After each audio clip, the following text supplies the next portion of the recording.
Lazimnya menjelang perayaan Aidiladha, umat Islam akan mengambil peluang ini melakukan ibadah korban. Bagi Nur Farisha Azhar, Hari Raya Haji pada tahun ini sedikit berbeza. Bukan sahaja sibuk dengan urusan jual beli lembu ternakan jagaannya, dia juga terpaksa bersedia melepaskan haiwan kesayangan pertamanya, Boboy, untuk ibadah kurban. Dengan waktu yang tersisa bersama Boboy, ayah Isha, Azhar Cik Abdullah, sering membantu anak gadisnya mencipta memori bersama lembu kesayangannya itu. Masa tu saya ni banyak kerja, jadi saya tak sempat nak buat kerja lembu. Jadi bila saya balik, saya tengok kerja tu selesai. Mana anak saya ni berminat juga main lembu. Dia boleh potong rupuk, dia boleh mani lembu. Dia makan lembu ke apa, selesai kerja. Lebih baik pada saya buat kerja dia buat. Saya tidak paksa ya kerja. Saya kalau boleh, saya malah bagi dia kerja jaga lembu ni apa. Saya tahu jaga lembu ni bukan beda perempuan kan. Jadi dia tu berminat sendiri. Kalau kita tak bagi dia jaga pun, dia makan kita pula. Macam kita ni tidak suka dia lah, gini-gini macam-macam dia cakap. Lebih baik kita teruskan biar dia buat kerja. Azhar bangga apabila anak pertamanya menunjukkan dedikasi yang tinggi dalam urusan penjagaan haiwan perternakan. Menjadi seorang peternak tanpa pengetahuan bagai seorang penulis yang menulis tanpa pena. Penting bagi Azhar untuk memastikan anaknya mendapat ilmu perternakan yang mencukupi. Walaupun yakin terhadap Isha, dia sering memantau pekerjaan anaknya bagi mengelakkan kesalahan bahaya. Ada kita dari hati pun takut bimbang juga. Bakal Isha duk main dengan lembu macam ni. Kita takut jap berlaku ke apa dah.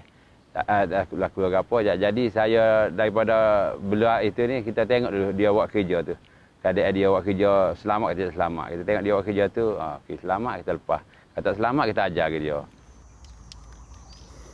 Lembu bersaiz besar biasanya mempunyai risiko untuk mendapat penyakit kuku rosak. Tetapi untuk dijadikan haiwan ibadah kurban, lembu perlu sihat, bebas penyakit dan tidak terlampau kurus. Maka Isha dan bapanya akan merawat lembu jagaan mereka secara berkala bagi memastikan ia menepati ciri-ciri untuk disembelih.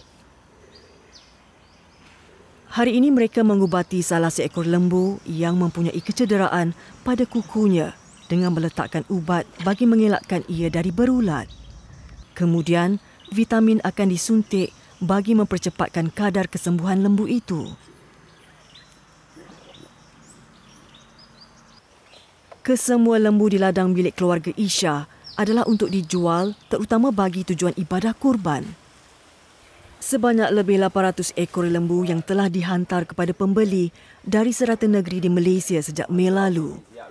Ustaz Muhammad Syafiq Muhammad Nasir, seorang imam di Masjid Mukim Tebing Tinggi, Kota Baru, merupakan seorang pembeli tetap di sini.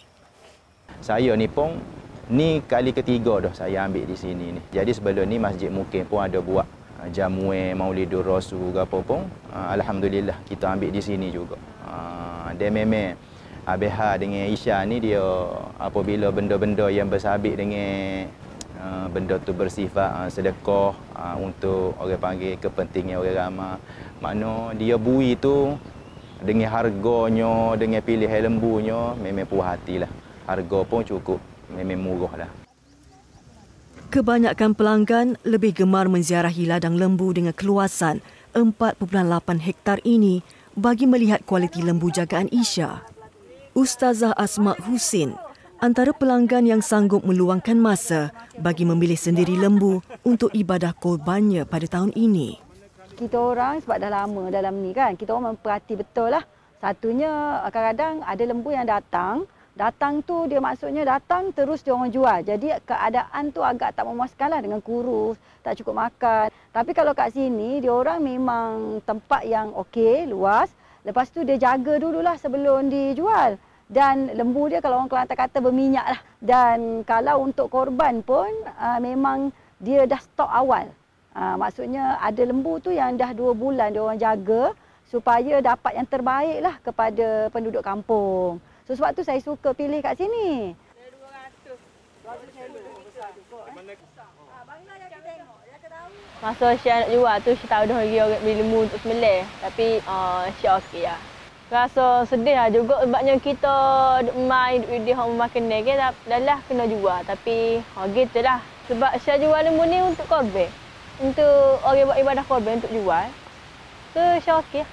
Reda lah. Redha, ia membawa makna bersedia dengan ikhlas hati.